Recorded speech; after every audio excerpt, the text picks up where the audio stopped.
nandito po kami ngayon sa Villa Rebecca at Tandang Sora para magbigay ng kasiyahan sa ating mga kababayan.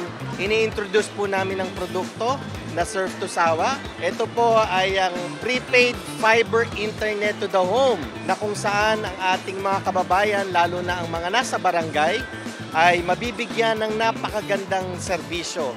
Napakamura, unlimited, at siyempre sa mga pag-aaral at pagtatrabaho ng bawat pamilya. Our main objective is to really help the segment na kung saan walang mga internet. Ang daming nangangailangan nito usually namamahalan sila. Sa pamamagitan po ng Surf to Sawa, ma-address natin yung lahat. What is important is for us to be able to provide this type of services sa mga kababayan na natin na nangangailangan ng internet.